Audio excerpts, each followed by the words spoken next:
اجتماعی. ذاتی دروازہ کیا ہے؟ نبی علیہ السلام کی حدیث ہے کہ ان اللہ یقبل توبۃ عبدہ ما لم یغرغر.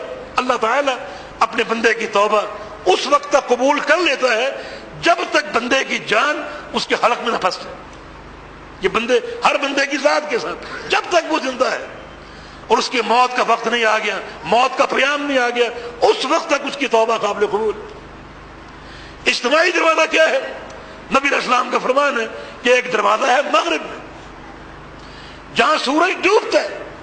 جب قیامت قائم ہوگی تو وہاں سے طلوع ہوگا. جب سورج وہاں سے طلوع ہو رہا ہوگا تو وہ توبہ کا دروازہ بھی ہے, سورج کے طلوع ہونے سے وہ بند ہو جائے گا. اب توبہ کی کوئی گنجائش نہیں. تو توبہ کا دروازہ کب تک کھلا ہے؟ ایک بندے کے لیے اس کی موت تک اور پوری کائنات کے لیے قیامت کے قائم ہونے تک. کیا توبہ کی شرائط میں ہے یہ کہ اس کی توبہ کا ہم کو علم ہونا چاہیے؟ نہیں.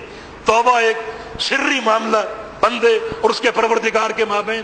بندہ رات کو چھپ کر توبہ کر لے, اللہ اس کو معاف کر دے. تو عافیت کا راستہ کیا ہے کہ اس کا یہ عمل کفر ہے. یہ نہ کہو کہ تو کافر ہو گیا, ممکن ہے وہ توبہ کر چکا, اللہ اس کو معاف کر چکا, اور آپ اس کو کافر کہنے پر مصر ہو. پھر کیا ہوگا؟ وَأَن تَقُولُوا عَلَى اللَّهِ مَا لَا تَعْلَمُونَ. یہ اللہ پر ایسا قول ہوگا جس کا تم کو علم ہی نہیں. اللہ پر قول بلا علم یہ شرک سے بڑا گناہ ہے. قرآن نے اس کو ذکر کیا. خیر خواہی کا راستہ کیا ہے؟ نبی علیہ السلام کی ایک حدیث ہے کہ ادرأوا الحدود بالشبہات. ایک جامع قاعدہ ہے, بڑا عظیم قاعدہ کہ اللہ کے بندو حدود کو ٹالنے کی کوشش کرو کسی شبہ کی بنا پر. ایک شخص پر ایک حد قائم ہو رہی, زنا کی حد, چوری کی حد, شراب کی حد, لیکن کوئی ایسا شبہ بیچ میں کھڑا ہو جاتا ہے جس سے اس کا ثبوت اور جرم ثابت نہیں ہو رہا. کسی شبہ کی بنا پر اس شبہ کو قبول کر کے اس کی حد کو ٹال دو. تمہارے سامنے کسی بھائی کا کوئی عمل آئے, خیر خواہی کا تقاضا یہ ہے کہ تم یہ سوچو کہ یہ معذور ہوگا. کوئی ایسی سوچ کے ذریعے اپنے اس بھائی کے بارے میں حسن ظنی رکھتے ہوئے یہ سوچو. اس میں کوئی قباحت نہیں کہ اس عمل کے بارے میں ڈٹ کے بات کرو یہ عمل کفر ہے. اس میں کوئی قباحت نہیں, یہ بالکل ڈنکے کی چوٹ ہونا چاہیے. لیکن معاملہ یہ ہے کسی بھائی کو معین کر کے مخاطب کر کے اس کو کافر قرار دینا, یہ دعوت کی مصلحت کے بھی خلاف ہے اور شریعت کے جو مقاصد ہیں اس کے بھی خلاف ہے, ان نصوص کے بھی خلاف ہے. اور سیدھی بات یہ ہے کہ حکم الذات شرعی حکم ہے اور ہر شرعی حکم کا اختیار صرف اللہ رب العزت کے پاس. ہم نماز کیوں پڑھتے ہیں؟ نماز ایک شرعی حکم. حکم ہمیں کس نے دیا؟ اللہ نے دیا. تمہارا ذاتی حکم تو نہیں. حج کیوں کرنا چاہتے ہیں؟ شرعی حکم. حکم کہاں سے آیا؟ اللہ کی طرف سے. روزے کیوں رکھتے ہیں؟ شرعی حکم. یہ کہاں سے آیا؟ اللہ کی طرف سے. تو بھائی کسی کی ذات کو کافر کہنا ایک شرعی حکم ہے, اس میں آپ کا ذاتی اختیار کہاں سے آ جائے گا؟ اس کے لیے بھی اللہ کے حکم کا انتظار کرو. تو چونکہ شریعت میں وحی کا دروازہ بند ہو چکا ہے تو ضرورت ہی نہیں کسی کی ذات کو مطلوب کرنے کی. اس عمل کے بارے میں ڈٹ کر بات کرو. یہ عمل کفر ہے, یہ عمل نفاق, یہ عمل شرک ہے. اس زد میں وہ شخص اگر آ رہا ہے تو 100 بار آئے, نہیں آ رہا تو کم از کم ہم تو بری ذمہ ہوں گے. ہم تو قول بلا علم نہیں کہیں گے اللہ کی ذات پر. تو خوارج کا ایمان ان کے اندر کیوں نہیں تھا؟ اس ایک عظیم ظاہرے کی بنا پر جو انہوں نے امت کی تکفیر کی, متعین کر کر کے نام لے لے کر لوگوں کو کافر قرار دیا. تو ایسے لوگوں کا ایمان, ایسے لوگوں کا عمل اوپر ہے, ان کے دل میں جو اللہ کی خشیت ہے, اللہ کا خوف ہے, قطعاً داخل نہیں ہوتا.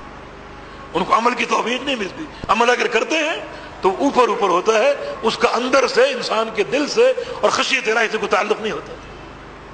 اور تکفیر میں ایک اور چیز چھپی اور وہ تنفیر ہے.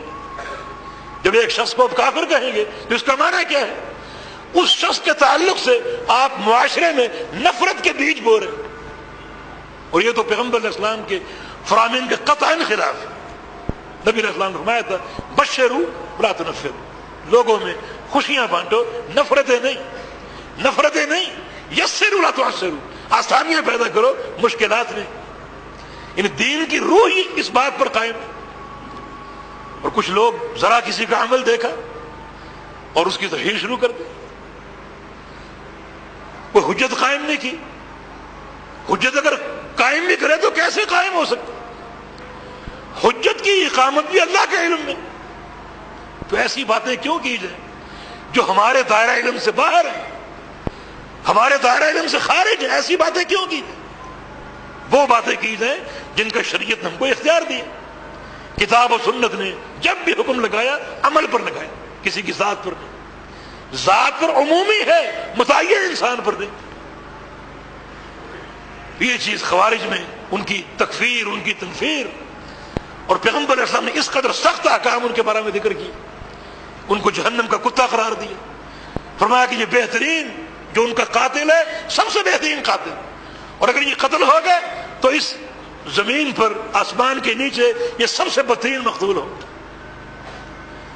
تو ایسا عمل کیا جائے جو یقیناً سلف صالحین کے منہج کے مطابق ہو۔ تو یہ منہج سلف صالحین کے حوالے سے یہ پروگرام ہم سے اس بات کا متقاضی ہے کہ ہم انہی چیزوں کا اہتمام کریں جو سلف صالحین سے ہم کو ملی۔ تو ابن قیم کی عبارت کی وضاحت ہو رہی تھی، ہر انسان کی تکمیل دو قوتوں کے ساتھ ہے، ایک عملی قوت، ایک علمی قوت۔ علمی قوت باہر سے آتی ہے، کتاب و سنت سے، وحی الہی سے، اور اس کی شان یہ ہے کہ وہ انسان کے دل میں اترتی، خشیت کے ساتھ، اللہ کے خوف کے ساتھ، عمل صالح کی رغبت کے ساتھ، تقوی کے ساتھ، ورع کے ساتھ، پرہیزگاری کے ساتھ انسان کے دل میں سرایت کرتی۔ علمی قوت یہاں مکمل ہوئی، اب باری عملی قوت کی۔ فرماتے ہیں کہ عملی قوت انسان کے اندر سے نکلتی۔ اب وہ جو علم انسان نے حاصل کیا کتاب و سنت کا، اپنے دل کی زمین کو اس نے آباد کر لیا، زرخیز کر لیا وحی الہی کے علم سے۔ اب عملی قوت، وہ علم جو انسان نے حاصل کیا، انسان کے دل کے اندر ہے، کتاب و سنت کا، اس کو باہر نکالے۔ اس علمی قوت کا رنگ اس کی ذات پر نمایاں ہو، اس کے عمل کے ساتھ، اس کے عقیدے کے ساتھ، اس کی گفتار کے ساتھ، اس کی زبان محفوظ ہو، اس کی آنکھیں محفوظ ہو، اس کا عمل اس علم کے مطابق ہو، وہی الہی جو اس کے مطابق ہو۔ یہ دو قوتیں، علمی قوت اور عملی قوت، جس سے انسان کی تکمیل ہوتی۔ بس یہ ساری جو زندگی ہے انہی دو قوتوں کے زیر و سایہ گزار دیجیے۔ نمبر ایک، علم نافع کا حصول، وحی الہی، کتاب و سنت۔ اس کے لیے واقعتاً ایسے علماء کا انتخاب جن کی علمی شہرت معروف مسلم ہو، جن کا سارا جو طور ہے وہ معلوم ہو۔ یہ کون ہے؟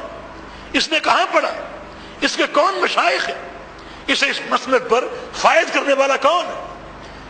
اپنے علاقے میں معروف، اپنے ملک میں معروف ہو اس چیز کے ساتھ، تو اس شہرت کے ساتھ اس کا رخ ہو، اس سے علم حاصل کیا جائے، اس علم سے اپنے دل کی زمین کو آباد کیا جائے، اور پھر اس علم کا رنگ انسان کی ذات پر، اس کے ظاہر پر، اس کے ہر عمل پر موجود ہو۔ اس کی اگر نماز ہو تو اس علم کے مطابق، اس کا حج ہو تو اس علم کے مطابق، اس کے روزے ہو تو اس علم کے مطابق، الغرض کی پوری زندگی اسی